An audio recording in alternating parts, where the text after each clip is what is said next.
Welcome to the University of Michigan Dentistry Podcast Series, promoting oral health care worldwide.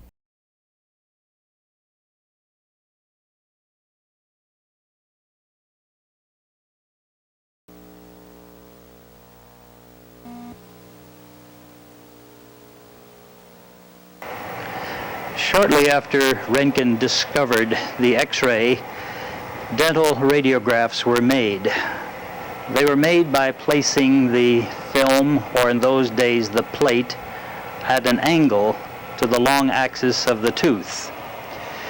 In 1904, a dentist, Dr. Weston Price, formulated what is known as the bisecting rule. He recognized that the film is located at an angle to the long axis of the tooth, and in order to record proper tooth length, we must first bisect the angle formed by the long axis of the tooth and the plane of the film, and that gives us this bisector. And then we must direct the ray, the center of the beam, through the apex and at right angles to the bisector. Some other ray records the incisal edge, so the length of the tooth is identical to the length of the image. Whether we use a short cone or a long cone in executing this bisecting rule is immaterial.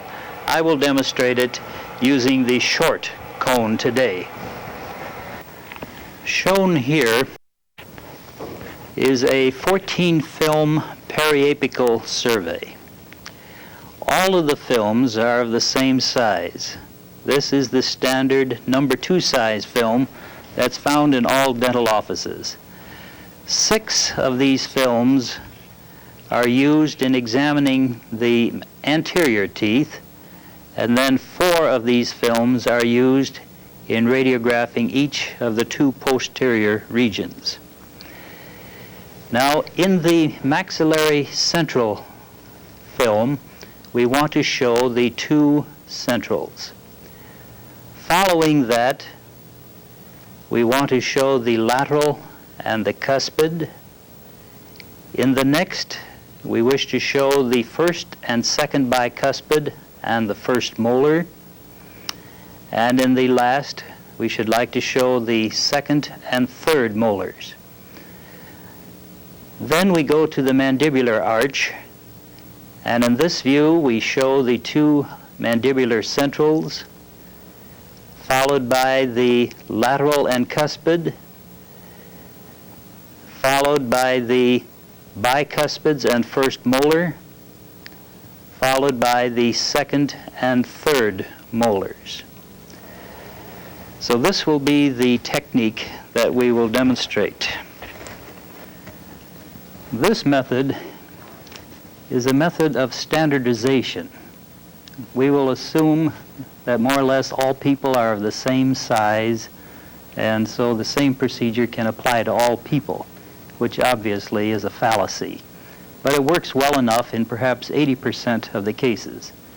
So first we'll have to standardize the position of the patient's head.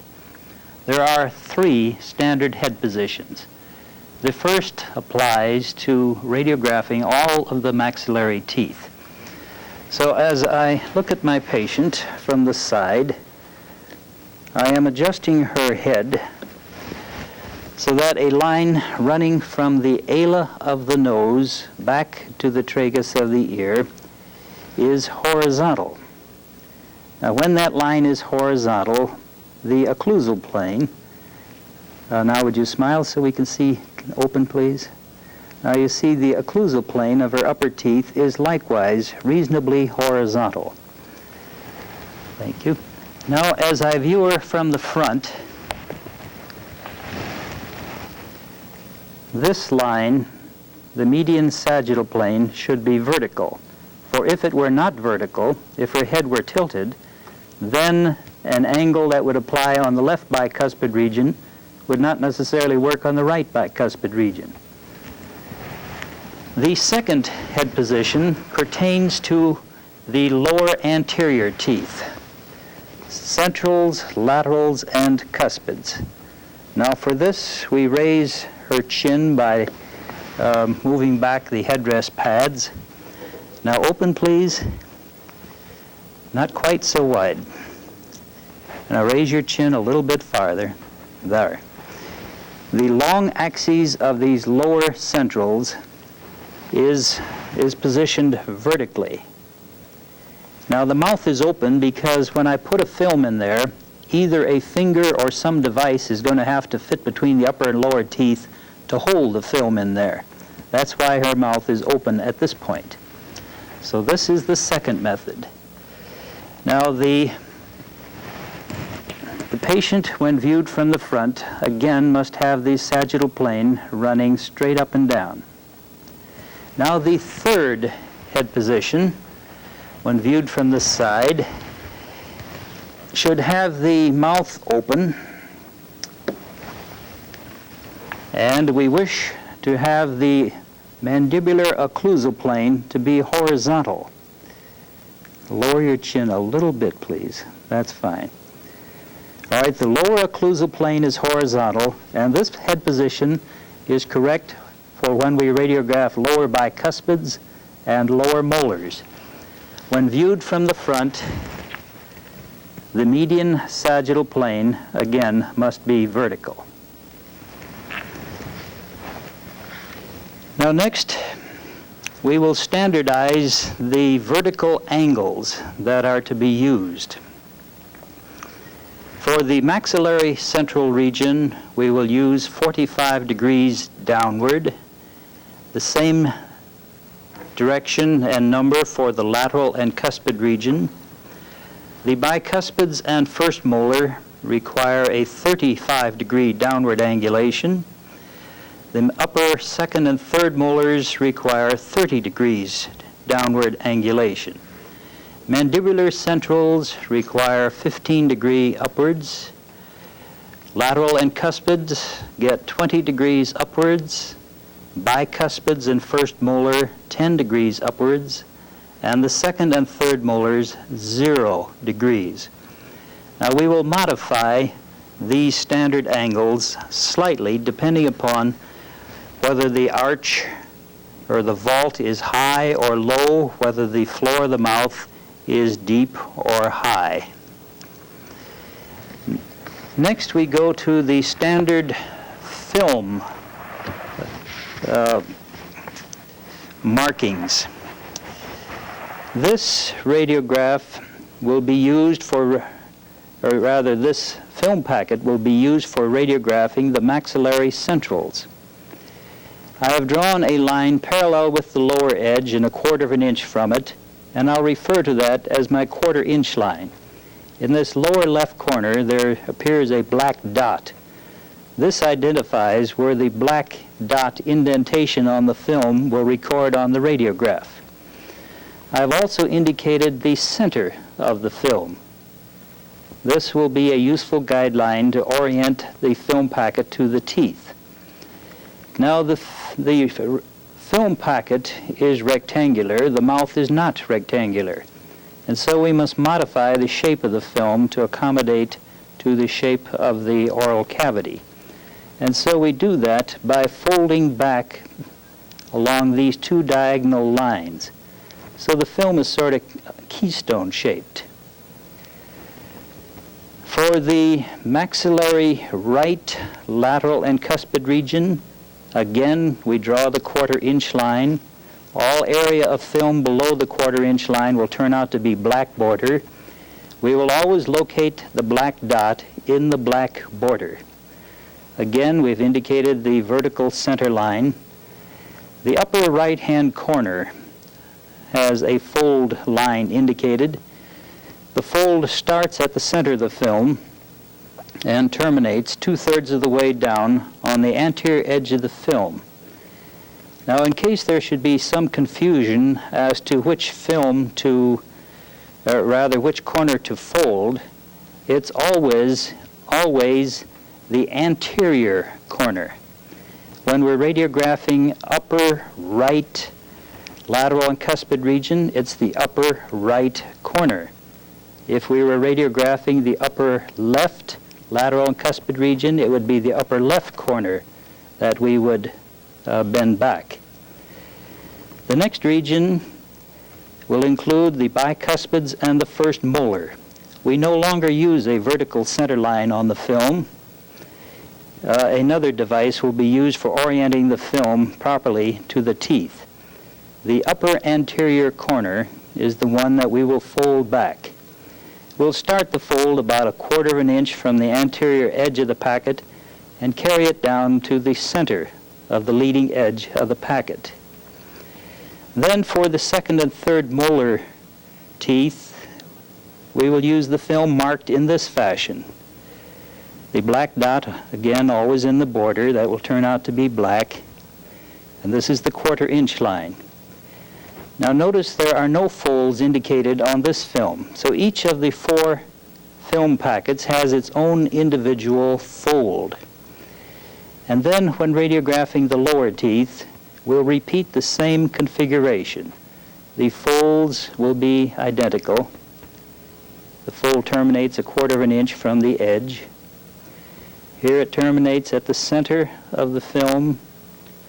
Here in the bicuspid first molar region, it terminates 1/4 of an inch from the edge of the packet. And then for the molar shot, no corners are terminated, or no corners are folded. So this will be how the film will be marked and folded as we present the films to the patient. This is a typical radiograph of the maxillary centrals. In this radiograph, we try to have the contact between the 2 teeth occur in the center of the film, and we would like to have the incisal edges of the teeth record a few millimeters above the lower border of the packet. This area here is our black border. The black indentation of the film records in this corner. If we didn't orient the film in this manner, the black dot would occur up in this corner. For this region, we will use a vertical angulation of 45 degrees downward. So there the index mark is set at 45. This drawing illustrates how I'm going to endeavor to position the film packet in the mouth relative to the teeth. We'll strive to have the vertical center line of the packet aligned with the interproximal space of the centrals, and the incisal edges of the teeth should approximate the 1/4 inch line. Now we go to our patient with the marked film, and let's see whether it'll fit in her mouth. Now you see it's impossible. The film is too wide to fit in her mouth. Hence the need for folding these corners. So I'll try to fold the film along these indicated lines. Now by doing this, I destroy the value of the triangular parts that I'm folding back. However, the interior part of the film is still flat, and that's necessary to record the images properly. Now we'll insert the film in the mouth, and this time it fits. Now, miss, put your left thumb in the mouth, hold at the top center of the film, and put your fingers against your face. Now lower your chin a little bit. There you see, oops, you're drawing it to the side.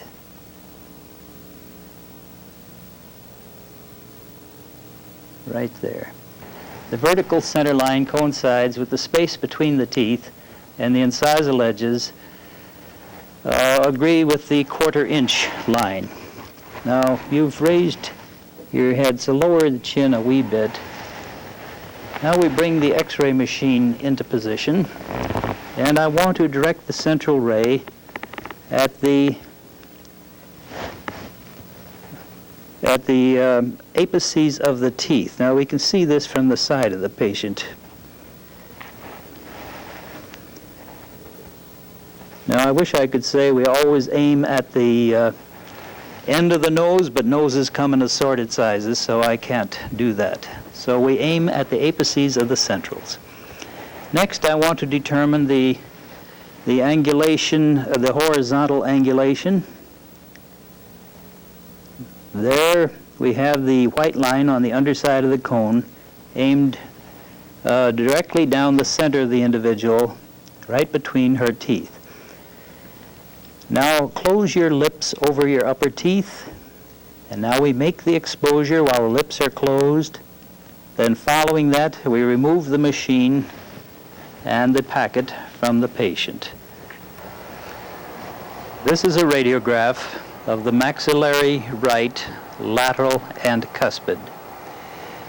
When making this survey, we will locate the film packet in the mouth so that the incisal edges of the teeth will agree with the 1/4 inch line, and the center of the film should be somewhere in this general area, perhaps between the lateral and cuspid, or where it is here. It matters not. The upper right corner of the film shows a fold line. This is the corner whose value has been destroyed by the fold, but by folding the packet, we were able to place it in the mouth. The remainder of the film remained flat and recorded lifelike images of the teeth. The black dot would occur down in the black border in this area. On this chart, we have the idealized position of the packet relative to the two teeth. The cusp on the cuspid is a little longer than the incisal portion of the lateral, and so it sticks down into the 1/4 inch border a little bit, and the center of the film lies between the two teeth. The upper right-hand corner of the film, shown darkened, is the part that we will fold back. So now we'll endeavor to reproduce that with our patient. I have the marked film, and we'll try to insert it in the patient's mouth without modification. And you see it doesn't go. The upper right corner of the film strikes the left-hand teeth. So I will fold the film along that line. Now this triangular fold will also afford her a place to put her thumb.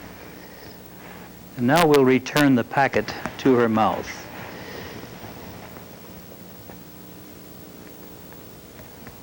Now put your left thumb in the mouth, fingers against the side of your face.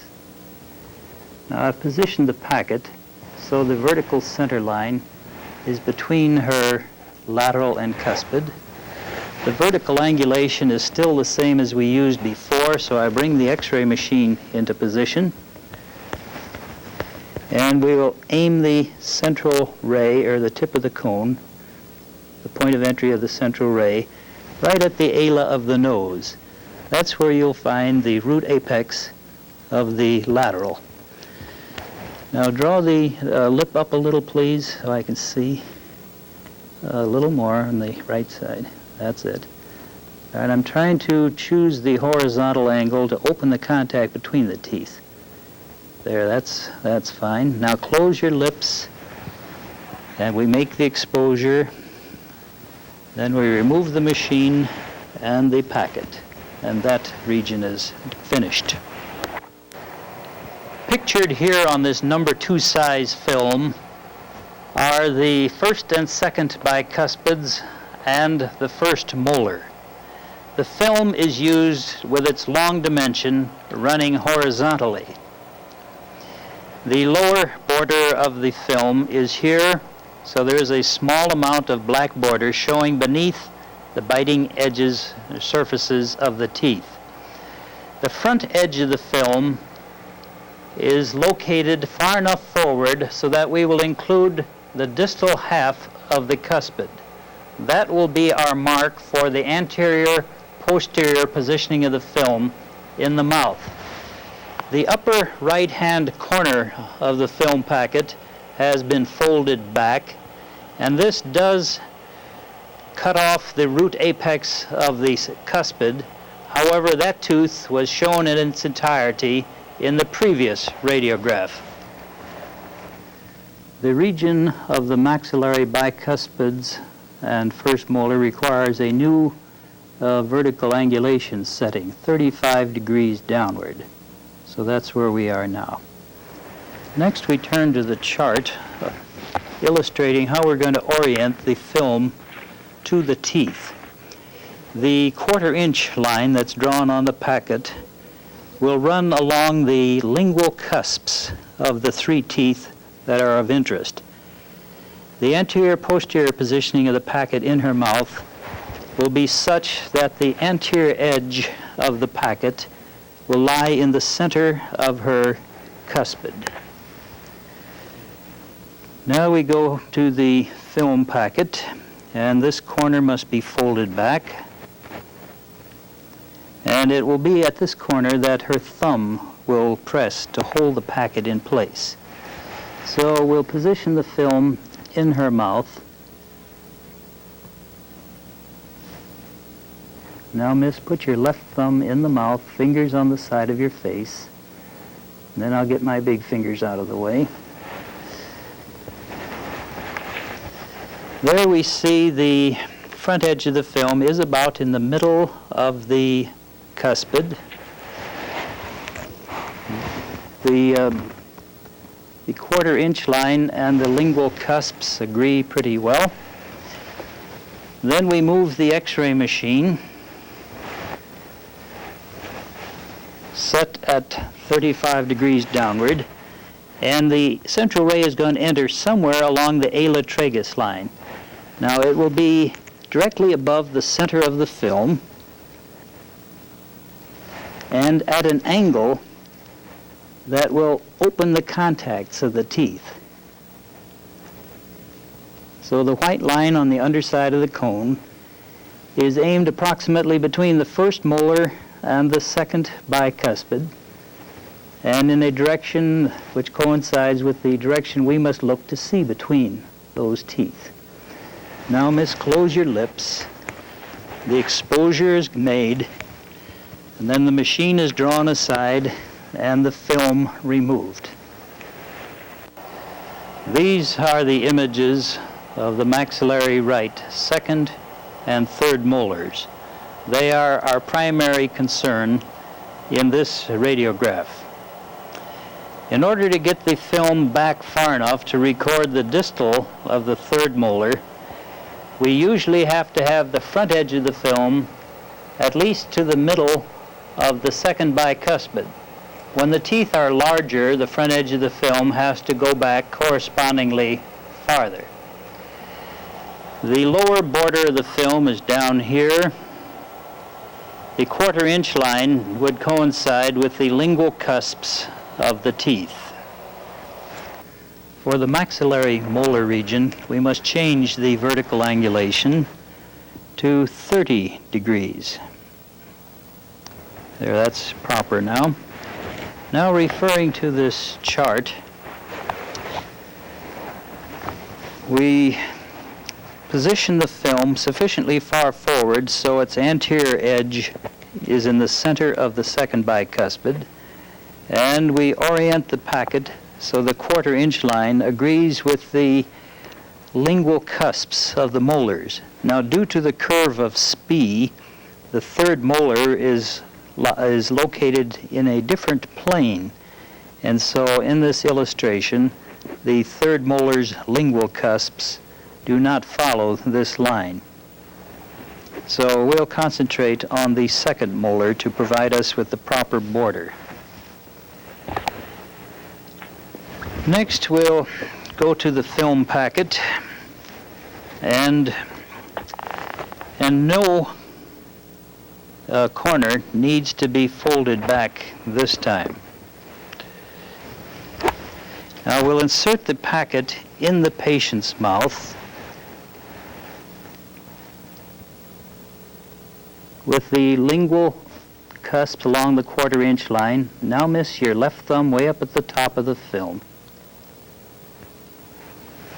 Now, looking from the side, we see the front edge of the film is truly in the middle of the second bicuspid.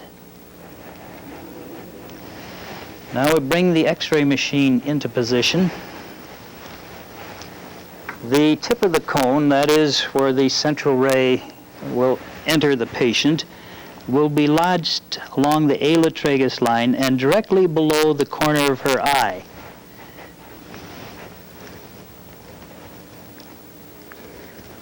All right, that describes the proper point of entry. Now we have the problem of the horizontal angulation. Now obviously I can't tug on her cheek far enough so that I can see between her last two molars. So instead I will have to use this idea of having the buccal surfaces of the teeth and the front edge of the machine parallel. In other words, these two sticks are parallel. Then we ask her to close her lips. Then the exposure is made. We remove the machine and retrieve the packet.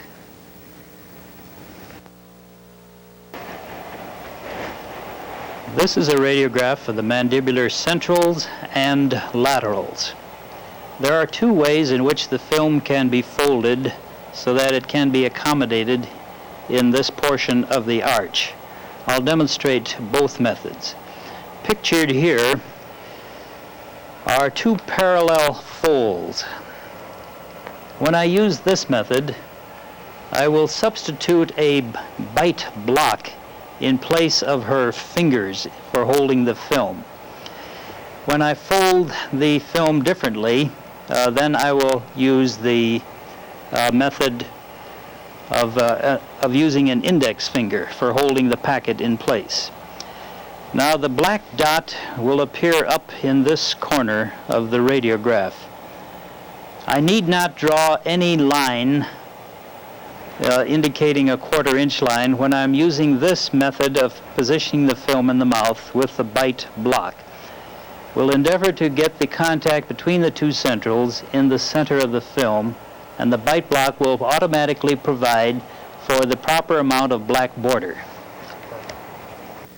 For the mandibular central region, we'll need a new vertical angulation. So we direct the rays upwards 15 degrees. Up until this point, we have utilized one head position for all of the maxillary teeth. Now for the lower anteriors, from cuspid to cuspid, we need a new head position. And so we'll position her head back so her chin goes up, up, up. Now open, please. I want to see your lower teeth. You need your chin up a little higher yet. The long axes of the teeth should be vertical, and of course this median sagittal plane is likewise vertical. Next we turn to the film. I've drawn these two parallel lines, and so I'll fold back these two parallel strips, rendering the film narrower, because I could never get such a wide film as this to fit in her mouth. I have a small device here. It's a wooden bite block. It has a little crevice in it which accepts the edge of the film. Now she will bite in this crevice, or in this angle between the underside of the block and the film. Now I squeeze the packet between thumb and forefinger as I insert it in her mouth under the tongue. And then I simply depress the floor of the mouth as she slowly closes. Very good. That is how we would position the film in the patient's mouth when using the wooden bite block. Calls for a minimum amount of cooperation from the patient. I can work faster when I use this method than when I use the digital or finger method of retention. This chart indicates the second way in which the film can be prepared and oriented in the patient's mouth. We will draw the vertical center line and the 1/4 inch line on the packet, and then locate it so the vertical line is between the two centrals, and the 1/4 inch line will lie along the incisal edges of the teeth. 2 tapering areas of film will be folded back so that the packet can be positioned in the patient's mouth. So I take the film packet and fold these edges. So now it conforms to what we saw on the chart. Now we're going to use the patient's index finger on the side away from me. So I'll put the film packet in the mouth under the tongue. Now put your left index finger in there, miss. Press down. Now you're a little too far down. Come up. That a girl. Now raise your chin again. There, the vertical center line is between her centrals, and the 1/4 inch line is pretty close to the biting edges of the teeth. Then next I bring the X-ray machine into play, and we aim the center of the beam at the dimple on the chin. Keep your lower lip down a bit so I can see it, please. There we go. All right, there we have the white line on the top of the cone aimed directly between the teeth, and we're pointing at the dimple on the chin. Now, if a person isn't blessed with a dimple, simply aim at the midline about 1/2 inch above the lower border of the mandible. Now close the lip over the teeth, the exposure is made, and then the machine is moved aside and the film retrieved. Shown here are the images of the mandibular right lateral and cuspid. We like to have the contact between the two somewhere near the center of the film. We'd like to have the incisal edges of the teeth along the 1/4 inch line. Here would be the top of the film. The black identifying dot would appear in this upper right-hand corner. The lower right-hand corner is the one which we will fold back. It is always the anterior corner which is folded back. It's a lower anterior corner when we're doing mandibular teeth. It's upper anterior corner when we're doing maxillary teeth. The standard vertical angulation value for the mandibular lateral and cuspid is 20 degrees upwards. So we modify the angle, changing it to 20 upwards. Then we turn to the chart of this region. We want to include the lateral and cuspid with their contact located opposite the vertical center line and the biting or occlusal edges along the 1/4 inch line. We're dealing with the lower right region of the patient, and so the lower right corner of the film must be bent back. So we turn to the patient and the film, and I'm going to fold back that triangular area so it will fit more comfortably in the young lady's mouth. Now I have a choice of using either the bite block or the finger method of holding the film in the mouth. Let me demonstrate the bite block. I fasten the bite block to the top of the packet. Now squeezing the film between thumb and forefinger, I cup it.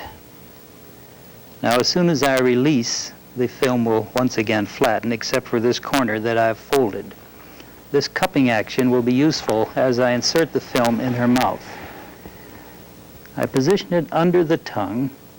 It's back as far in the mouth as it has to go. And then I depress the floor of the mouth as though I were doing centrals again. But then I move around the corner and now slowly close.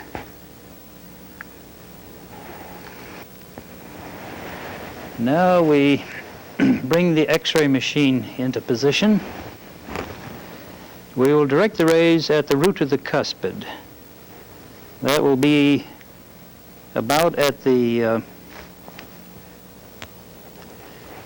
point 1/2 inch above the lower border of the jaw. I can't quite get her down that far, so I'll raise her up just a wee bit. And we want to aim between the teeth. So right about like that is perfect. Now close your lips, please. Now we make the exposure, then we remove the machine and the film and the block, and that one is finished. This radiograph displays the mandibular right first and second bicuspids and first molar. The long dimension of the film extends horizontally. The upper border of the film is located up here, and the black dot would appear in this upper left-hand corner. The anterior-posterior positioning of the film in the mouth should be such that the front edge of the packet is aligned with the center of the cuspid, thus assuring us a look at this contact here. The lower anterior corner of the film is folded back, and we lose the root of the cuspid, but that was shown on the previous film. The standard vertical angulation for the mandibular bicuspid and first molar region is 10 degrees upwards. On a chart of this region, we see the front edge of the film is aligned with the middle of the cuspid. The quarter-inch line is aligned with the lingual cusps of the teeth. We're dealing with the lower right quadrant, therefore the lower right corner of the film is the one that's sacrificed. Now we turn to the film and the patient. If I use the finger method of holding the film in place, I would orient this quarter-inch line to the lingual cusps of her teeth. If I use the bite block, then it automatically provides the necessary border, and I can ignore the quarter-inch line. The lower anterior corner will be folded back. This is a matter of human kindness. This small maneuver will make the film far more comfortable to the patient while it's in the mouth. I locate the bite block on the top center of the film packet. Now we need a new head position of the patient. The third head position, there we have the median sagittal plane vertical. Now open, please. And I'm adjusting her head position so the lower occlusal plane is horizontal. Now we insert the film, grasping it thumb and forefinger in the upper anterior corner, inserting it horizontally in the mouth. As soon as I clear the anterior teeth, twisting the film, now it's vertical, and then even beyond vertical, and then straightening it up, gently close. There we see the front edge of the film is in the center of the cuspid. Lower your chin a little bit, please. We want to get the occlusal plane horizontal. Next, we bring the X-ray machine into play, and we'll direct the central ray to enter the patient about a half an inch above the inferior border of the jaw and directly below the bite block. The block is in the middle of the film, and so we are aiming somewhere near the middle of the film also. Now looking over the top of the machine, we see the white line of the cone is aimed in the same direction we would have to look in order to see through the interproximal contacts. Next, we ask the patient to close her lips while we make the exposure, and then we remove the machine and then the film and the block. Shown here are the images of the mandibular right, second and third molars. To ensure that we get the film sufficiently far back in the mouth to include all of the third molar, we must locate the front edge of the film approximately in the center of the second bicuspid. If the molars are larger than average size, then the front edge of the film must be located further back.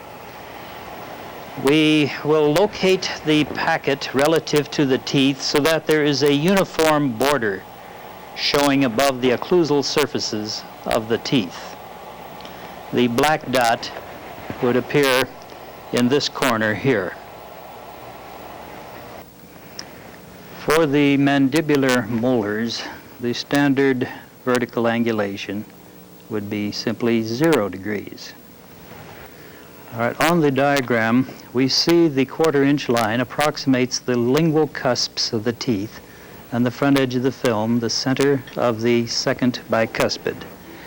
Next, we insert the film in the patient's mouth, present it horizontally, and then rotate, starting it down between the teeth and the tongue. Now I want the front edge of the film between the second bicuspid and the first molar.